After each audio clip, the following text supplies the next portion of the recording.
Good evening and welcome to NASA's Johnson Space Center for our Crew 9 post-splashdown news conference. We are joined in studio today by Joel Montalbano, Deputy Associate Administrator for NASA's Space Operations Mission Directorate, Steve Stitch, Manager for NASA's Commercial Crew Program, Bill Spetch, Operations Integration Manager for NASA's International Space Station Program, and joining us virtually, Sarah Walker, SpaceX Director for Dragon Mission Management. We'll be taking some questions from here in the room today and on our phone bridge today. So if you're in the room, be sure to get our attention to ask your question. And if you're on the phone bridge, be sure to press *1 to enter the queue. Before we get started, though, we'll start with some opening remarks from our panel here. And Joel, we'll start with you. All right, well, thank you. And thank you, everyone, for being here. And for those of you tying in remotely, thank you for showing an interest in our great space program. It is awesome to have Crew 9 home, just a beautiful landing. I think many of you heard that back in January, the president asked SpaceX what it would take to bring this crew home. And I will tell you that at the time that question was asked, we were already looking at options, what to do with the Crew 10, Crew 9 situation and how we're going to set that up. I'll tell you a little bit, when you plan these dynamic activities, a lot of work goes into them. For example, for the landing that you guys just witnessed today, there's a number of things that we look at, a number of factors, weather being one of them. You saw great weather today. In addition, we look at the readiness of the recovery team to make sure they're ready to go. We look at the handover time on orbit between the incoming crew and the departing crew to make sure there's enough time for activities to be accomplished before the departing crew leaves. We do have the benefit of having NASA astronaut Don Pettit remaining on board. He'll be coming home on Soyuz in April, so he'll continue the handover with the crew. We also look at the vehicle traffic, the vehicles coming and going. And when you pull all that together, the International Space Station program, the Commercial Crew program, and SpaceX came up with the plan that we just witnessed. The Crew 10 launch last week, the docking over the weekend, the undock early today, and then the landing that we just witnessed. So just an incredible amount of inputs that you get to pull all that together in order to have a successful operation. I want to tell you, I want to thank the Crew 9 team and the ground teams for their dedication to excellence, their resilience, their flexibility during this expedition, everything they did to have a successful expedition as you have all witnessed. SpaceX has been an incredible partner for us. And it shows the benefits of the commercial public-private partnership that we have. So they just been a huge, great partner throughout all this. Crew 9, in addition to the spacewalks that many of you witnessed, they performed just about 150 experiments on board the International Space Station with over 900 hours of research. And the work we do on the International Space Station benefits the nation, benefits people on Earth, and are the building blocks for going back to the moon and to Mars. So Nick, Alexander, Butch, and Sonny, welcome home. On behalf of NASA, I want to thank the administration. I want to thank all the work of the NASA teams and all the work of the SpaceX teams. And so with that, I'll hand it over to Commercial Crew Program Manager, Steve Stitch. Thanks, Joel, and thank you all for being here. Greatly appreciate your interest in the Commercial Crew Program and also human spaceflight. Of course, as you know, it's been just a huge week for Commercial Crew.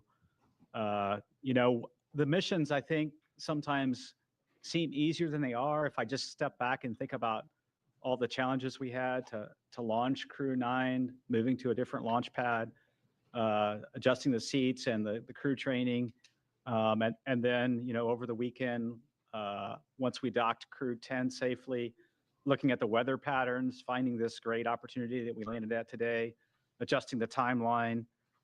It's never easy. Spaceflight's always dynamic. Sometimes it seems like things move from step to step to step, but there's usually different paths along the way. So the weekend was culminated today with the landing of Crew 9. We Dragon splashed down at about 5:57 p.m. off the coast of Tallahassee. That's our first Commercial Crew Program landing at Tallahassee. We've had a couple cargo flights land there. And now it's great to have Crew 9 and the Freedom Capsule back home, and its fourth flight is now in the history books. Of course, we're overjoyed. I watched every crew member come out of the vehicle today. Post-landing, it was great to watch Nick, Sonny, Butch, and Alexander come out of Dragon and smile and wave as they came out of the vehicle. We'll get them, they're on the ship now, we'll get them back to meet the NASA aircraft and then back to meet with their families. If you watch the weather today, it was incredible. Clear skies, real low winds, maybe 3 or 4 knots of wind, and really calm seas. You could see the dolphins swimming around the capsule, which was kind of incredible. SpaceX had a nice drone aircraft flying around and taking footage, and that was just incredible. As I said, the ops team just did a phenomenal job over the weekend, pulling in the landing to get the crew home sooner and take advantage of this great weather opportunity. Really appreciate the versatility of SpaceX, the ISS program, commercial crew program, and the flight ops team in planning out the timeline, looking at the crew's workload, determining whether we could pull this off, doing sleep shifting, all those sorts of things that made this an opportunity happen. Also want to thank our partners at the U.S. Coast Guard. They were there on scene, protecting the scene and making sure that it was safe for mariners in the area. The FAA, the Department of Defense, continuing to support us. It's great to see the teams really in action. Overall, I would say it was a really clean undocking, reentry, and landing. The Dragon vehicle performed extremely well. Didn't really have any issues to work. Little things, a GPS outage that we reset a filter on and things like that. Today, the sequence went perfectly. We jettisoned the trunk, executed the deorbit burn, closed the nose cone, and did the entry. You could hear Nick call down when we finally got the vehicle back through the blackout, 4.6 Gs, and you could tell they were doing well, and then braced for the parachute deploy of the drogues and then the mains, and then have them splash down. So parachutes performed well. The whole system worked just as planned.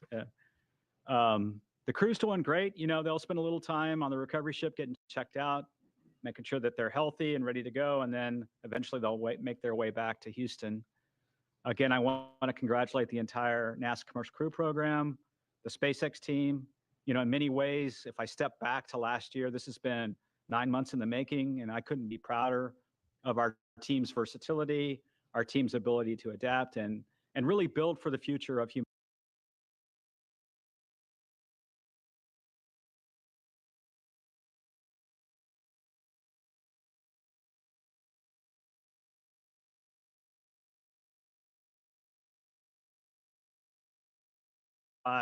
So we'll start preparing for that. And then, we're working hand in hand with Boeing as well on certification of Starliner, getting that vehicle back to flight.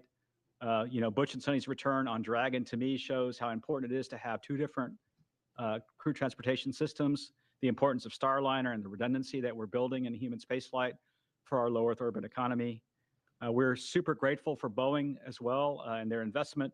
They're keenly interested in the landing today. They have a watch party going on and are watching Butch and Sonny come back. And they've texted me, as the build up to this, they're very keenly interested in Butch and Sonny.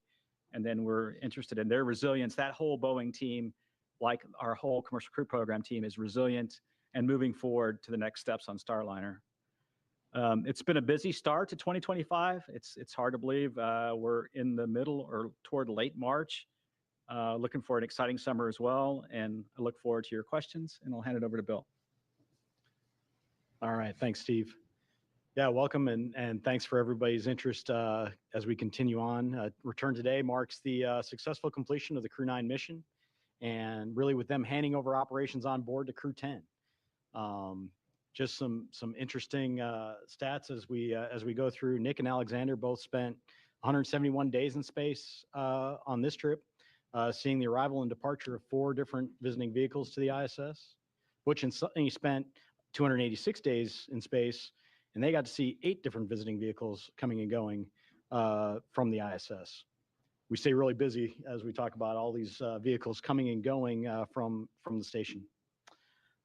Nick and Butch each conducted 1 spacewalk, and Sonny conducted 2. That actually gave Sonny the record for most time on spacewalks by a woman, and puts her 4th overall in terms of time outside doing spacewalks. The crew contributed to more than 150 unique experiments, like Joel said, including stem cell technology to potentially address blood diseases, autoimmune disorders, and cancers. They tested lighting systems to help maintain circadian rhythms, which will help improve conditions for not only future crews as you go through spaceflight, but also those on the ground for shift workers and those in extreme or remote environments. They did plant growth and quality experiments to support future Moon and Mars missions as we look forward with that.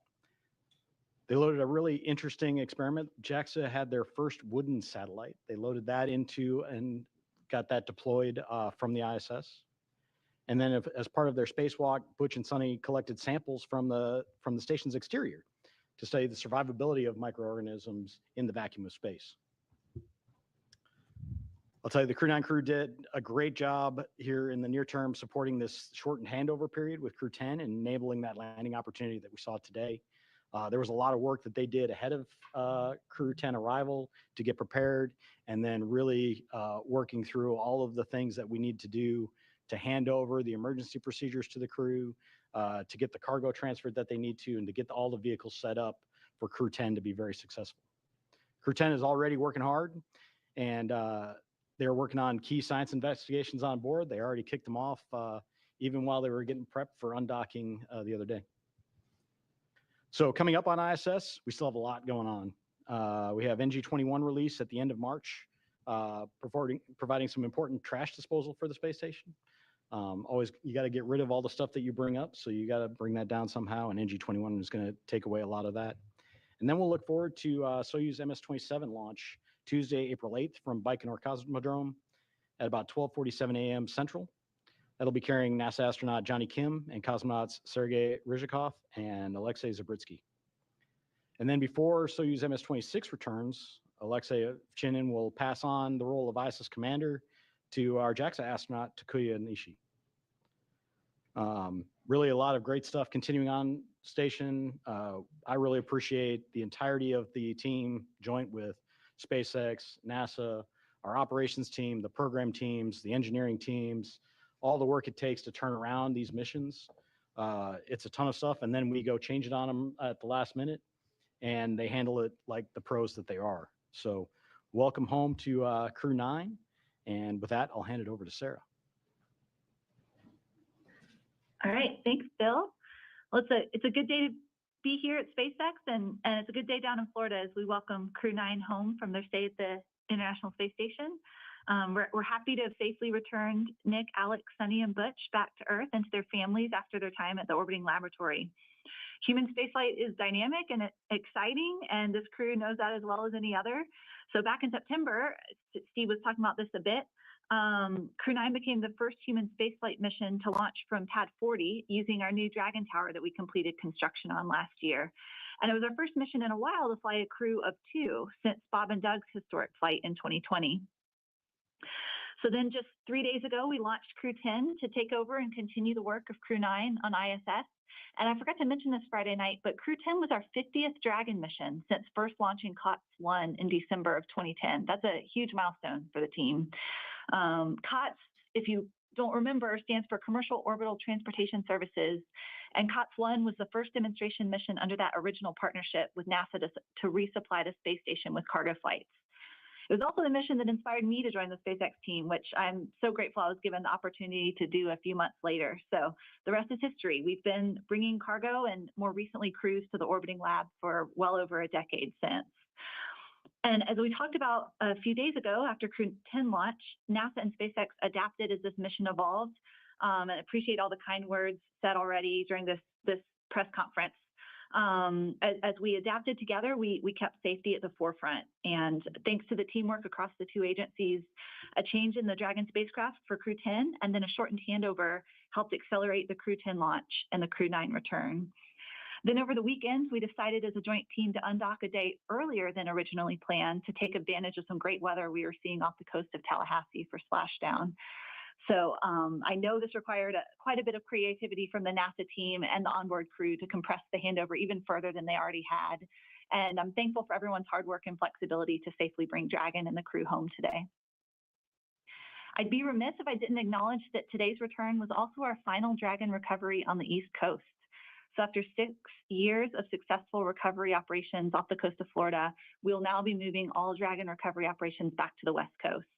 I just hope the California coast can bring as many dolphins as we saw during today's operation. That was really fun to see. We had a nominal return today. Dragon is healthy and the parachute performed as expected. The crew is likely on the recovery vessel now, soon to transit to the SpaceX NASA handover location, while the SpaceX vessel transports Dragon back to our refurbishment facility at Cape Canaveral in Florida. It's amazing to think that SpaceX has now safely flown 62 crew members from 14 countries to space, 52 of those to and from the International Space Station. Dragon has supported 46 missions to the station in all, and 29 of those on reflown Dragons. I think that's enough flights that we can be really proud of what the team has built together and what we've accomplished, but always with the humility and awareness that we will continue to learn every single mission. The stakes of getting this right are and always will be high. And as Bill Gerstenmaier often says, we must always stay hungry and vigilant to scour the data before, during, and after every operation we perform. It's always an honor for all of us here at SpaceX to launch human spaceflight missions and safely return astronauts and cosmonauts as we continue to advance human spaceflight. Thanks for having me on the briefing today and look forward to your questions. All right, thank you all for your opening remarks. We will go ahead and start taking some questions in the room, so please raise your hand, Gina. Go ahead. I think this is for Steve Stitch. I mean, Crew 9's home, but the research hasn't stopped, because what you need to know about what happened with Butch and Sunny on orbit, that's still an ongoing medical research project. Would you kind of expand on that for me? What will you learn about their 9 months on the space station? Yeah, I think I can comment and then see if Bill has anything to add. But every single crew member that we fly in orbit, we collect medical research data. We do various blood draws at various times during the flight, especially toward the end. Do bone density measurements in space. We look at their vision and how their vision might change over time, their intracranial pressure. We do all kinds of things. So you're right. Every single astronaut, when they come back, including Nick and Alexander, has participated in all kinds of experiments, and we're learning from all those. And I'll see if Bill has anything to add. I mean, I think you covered the vast majority of it. We look at everybody when they come home, and every duration adds to that database of knowledge of the effects of spaceflight on the human body. And so we continue to look at that across all of our crew members. Okay, we'll take another question here in the room. Mark, go ahead. Mark Strassman, CBS News. Steve, I want to pick up on something you said, which is the keen interest in Butch and Sunny. All 5 major television networks cut in with live special reports following the splashdown, because Butch and Sunny have arguably become America's most famous astronauts over the course of their 9-month saga. So now that they're home, now that the saga is over, what to you is the takeaway? Yeah, I think that's a great question, and I haven't probably had a lot of time to reflect. We're certainly looking at Starliner very carefully. We're in the process of looking at that vehicle, looking at the helium system. We've got some candidate seals that we're going to replace. We'll get into some testing here over the summer timeframe with what we call an integrated doghouse at White Sands. So we're looking at that. The thing I think back of this whole timeframe is how really resilient Butch and Sunny were the whole time. I mean, they launched on what was going to be a short test flight with the crew flight test vehicle with Boeing. And then they moved very quickly into station increment operations, and they became seamlessly part of the International Space Station. And they did that because they're experienced astronauts, and we had prepared, right? We had flown gloves for them to do spacewalks, and we had flown a lot of components for them. So I think that shows the adaptability of crew members. And if I think forward to exploration and maybe some harsh missions to the Martian surface someday, or back to the moon, the adaptability of crew members, changing the timeline for their return. Certainly a huge thank you to their families. When you think about Butch and Sunny, they enjoyed their time on station. They got to do spacewalks, and they got to do lots of cool science and things like that. Their families are the ones that really, kudos to them for being resilient in a planned short duration flight, now turning into a long duration. And I think back of when they went into quarantine. They went into quarantine in the April timeframe for the early May launch that we had for crewed flight tests. So the families, a huge thank you to them. I'm sure the reunion is going to be wonderful with the families. And we'll keep learning as we go and keep being adaptable in the future. Let me Okay. just add, if it's okay, it shows the flexibility of our commercial providers. The fact that they flew up on the Boeing vehicle and home on SpaceX, this is a lesson learned for NASA too, such that when we do have Boeing and SpaceX both flying on a regular basis, we need to be able to do the opposite too. If we come up on a SpaceX vehicle and have a problem, to be bringing people home on a Boeing vehicle, it shows you, this year, I think many of you know, we celebrate 25 years of crewed on the International Space Station, and just shows the flexibility we have with the space station and our commercial partners. We'll take our next question here in the room. Go ahead. Ed Lavendero at CNN. Two questions. Do you have specifics on the timeline of when the astronauts will be landing back here in Houston and reuniting with their family over the next, I'm presuming the next few hours? And then secondly, the more delicate question is, of all the talk that we've seen over the last months that these astronauts had been, quote, stranded in space, how did that kind of talk affect you guys over the last few months in formulating a plan to get them back home? Yeah, I don't have the specifics of the timeline. I know they're going to fly back here tonight. They'll probably spend some time rehabilitating a little bit and the docs watching them, and then they'll rejoin their families in the next day or so. Relative to the mission planning, I think what we did was we tried to look for opportunities to bring the crew back when it was safe to do so. And we always had a lifeboat, a way for them to come home, all the way back to Starliner. If you remember, during the Starliner crewed flight test mission, we said if there were an emergency during part of that mission, we considered the thrusters, the service module thrusters, good enough to bring the crew back then. We then transitioned to the Crew 8 vehicle for a temporary time frame until Crew 9 arrived. So we always had a way to get the crew home safely should we need to. And then it really became, when is the right time? When is the right time to bring them back? And then when we had to swap over Dragon capsules from the new vehicle, which wasn't quite ready, we moved to Capsule 210. We figured this March timeframe was the timeframe to execute this direct handover that we just did. So for me, it's been the normal kind of planning I do all the time, looking at all the options, working with SpaceX, working with the space station program, and finding the right time to bring the crew back. Okay, we'll take another question here in the room. Hi guys, my name is Vanna Henderson. I'm with KHOU 11, the CBS affiliate here in Houston. 10 days turning into 9 months, but turning also into hundreds of hours of invaluable research that they got up there at the ISS, and also moonwalk hours.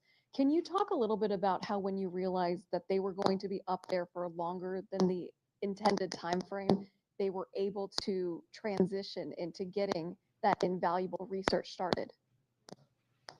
Yeah, I can start with that one, and I can let these guys add in.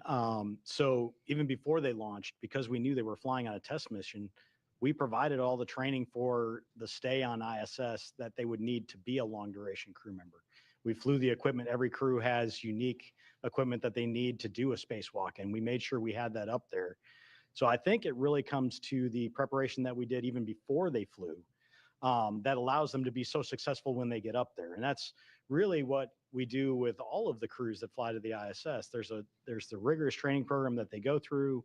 They're prepared for things. They have a lot of skills-based training that goes on so that they know how to do the basics of everything. And then we have an outstanding team on the ground working with them. They get to work directly with the scientists in a lot of cases on experiments that help walk them through what they're doing, video downlinks. We have a lot of different ways to kind of help them through, and it really just enables everything that they then do on board in an effective manner. But it all starts with that preparation that we did ahead of time, knowing that we have a test mission coming. I do think the difference, like the shuttle missions had a finite duration. The way the space shuttle worked, it had fuel cells, and they used liquid oxygen, liquid hydrogen to power those fuel cells. And so at some point, that vehicle had to return. But the beauty of the space station is wonderful laboratory, wonderful place for the astronauts to live and work. And you can almost stop the clock if you have a problem. And I think that's something that we learned on this flight that's a little bit different is, so when Starliner, we had planned for maybe a short 10 to 2 week mission for a test flight. When we needed more time, we took that time to understand the vehicle. And then when we determined that the better option would be to bring Butch and Sonny back on Dragon, we pivoted over to that plan. So I think station gives us that flexibility that we never had before. And we also have flexibility now, as Joel said, with 2 different vehicles. So someday there may be a case where we're using Starliner to handle a Dragon contingency problem of some sort. So we have a luxury that we didn't have in the past, and so we're adapting and learning. All right, we'll head over to our phone bridge to Marcia Dunn with the Associated Press. Yes, good evening. Probably for you, Steve. I understand the crew is being flown to Houston tonight and that they'll be staying at JSC and crew quarters. When will they be able to go home if they're feeling good? How much time off do they get before they have to go back to work? Are you giving them some extra bonus vacation? And when do you have to decide whether Starliner is going to be carrying Crew 12 up? What's the deadline for deciding on that mission, whether it'll be Starliner or Dragon? Thanks. Yeah, there's a lot of questions there. I hope I get all of them. Let's see. The first question was, when do they go back to their families? It's usually within a day or two, once they're cleared medically, that we make sure, as they readapt to gravity here on Earth, it's usually a day or two. They'll go back to their families. And then, they'll get some time off, and then we've done a lot of, fortunately with Butch and Sunny, we've done a lot of debriefs already with them. And so we've gotten feedback on Starliner and feedback on many things for the crewed flight test already from them while they were on orbit. They'll have a standard set of debriefs with the Crew 9 crew because they really have been part of Crew 9 ever since Crew 9 docked. So they'll go through a series of debriefs, and then, but they will get some well-deserved time off, well-deserved time with their families. It's been a long time for them, and look forward to hearing their stories about meeting with their family. I think the last question, Marcia, was when do we have to decide Crew 12 versus the next step with Starliner? And we probably have a little bit more time as we get into the summer and understand the testing we're going to go do to make that decision, whether it be Crew 12 as the next flight or Starliner. We're also looking at some options for Starliner. Should we need to, of flying it uncrewed? The vehicle has the capability to fly uncrewed if we need to. And so we'll kind of weigh all those things as we get the testing and analysis behind us. Boeing's done a good job of developing a new thermal model, which we're using to try to understand the changes we're going to make in those dock houses. We'll add some tape and thermal barriers in different places. So we have a little time to make that decision. Okay, our next question is from Chris Davenport with the Washington Post. Hey, everyone. Thanks for taking my question, and congrats on a successful end to the mission for Steve Stitch. You had mentioned your discussions with Boeing, and I'm just wondering, has Boeing given you a 100% commitment that they are sticking with the program, just given the enormous costs they've had to eat? And is NASA doing anything to incentivize them to stay? You just mentioned an uncrewed flight, for example. Thanks. Yeah, Boeing, all the way up to their new CEO, Kelly, has been committed to Starliner. I can see that in the way they're approaching their solution to the problems. They're taking the time to understand the leaks we had in the helium system and testing some new seals that we may field in those flanges. The same thing with the test plans that are multifaceted for the thrusters, some testing of the Teflon material, integrated testing at White Sands. So I see them being very committed. They want to provide a transportation system with crewed capability to fulfill their missions. And then they're even, I think, stepping beyond that and thinking about low Earth orbit and COMLEO destinations with their vehicles. So I see a commitment from Boeing to continue the program. They realize that they have an important vehicle, and we were very close to having a capability that we would like to field. I think we have some changes we need to make to the way we heat those thrusters, the way we fire those thrusters, and then we can test that on the next flight. So, our next question is from Ken Chang with the New York Times. Hi, thank you. This is for Joel, Steve, and Sarah. The White House put out a statement that said the landing today, representing President Trump, keeping his promise to rescue the astronauts stranded in space. And from what you just said during this news conference, I think it's been in the works for months, and a lot of work for everyone. So I was just wondering, could you explicitly answer the question, if Kamala Harris were president, or if Joe Biden had run for re-election and won, would anything have changed with this mission? Thank you. NASA is an agency. We work for the president, and who's ever there, we work for them. We had an input from that office. We took a look at it. And our job is to take all the inputs we get and operate as successful and safely as we can. And that's what we would do for this administration, and that's what we would do for any administration. Our next question is from Sana with Bloomberg News. Hi, thank you so much for taking my question. I had another question regarding Boeing. I know you just mentioned that you're looking at options for an uncrewed mission. So I guess we're wondering who would pay for the uncrewed mission, and would Boeing be required to redo the crewed test flight as well? Thanks. Yeah, what we're looking at right now is we really want what I would call is a crewed capable vehicle. So even if we were to fly the vehicle without a crew in the return back to the next steps on with the Starliner, we want that to be crew capable. So we want it to have all the systems in place that that we could fly a crew with. And in fact, as I think about it, it might be there for a contingency situation as we prepare for whatever events could happen. One of the things that I've learned in my time at NASA is always be prepared for the unexpected, always have options.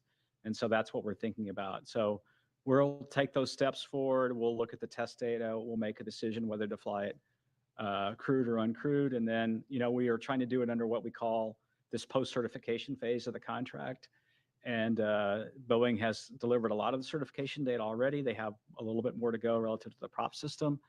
I think we talked about they're flying a new spacesuit eventually, and a few other things like that. So we're looking at doing it under that phase of the contract, and NASA meeting its commitments on those flights. Our next question is from Will Robinson Smith with Spaceflight Now. Hi, thanks so much for taking the time to talk with us today, and congrats on the splashdown of Crew 9. Maybe just following up on Ken's question to Joel and Stitch and Sarah.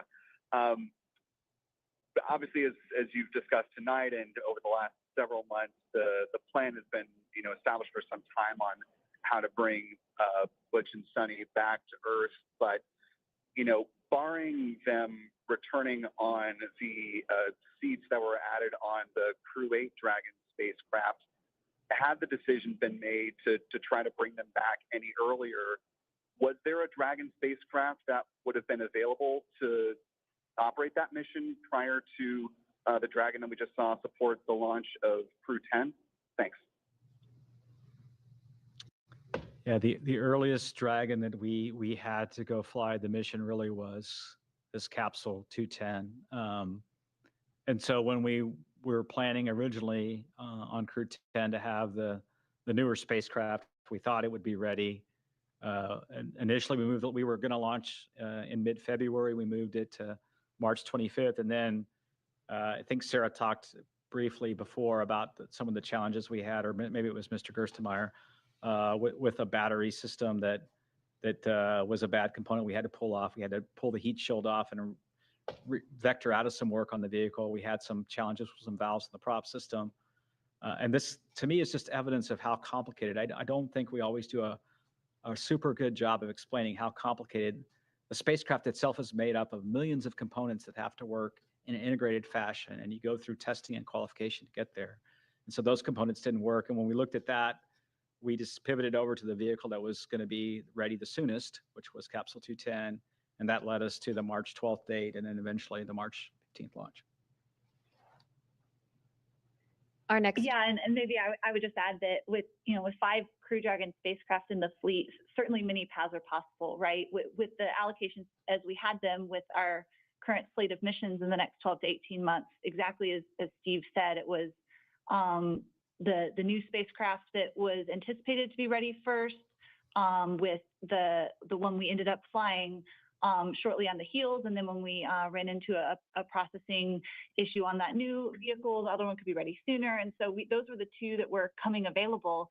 But certainly we can pivot and adapt. Flexibility is the name of the game, right? And so if we change what lanes or what stage of the flow any given spacecraft is in, we can open up other options available. But we had these vehicles allotted to or allocated to specific missions, and these were the two spacecraft that met the need that we had here in the spring to fly these missions in the timeframes that they were requested.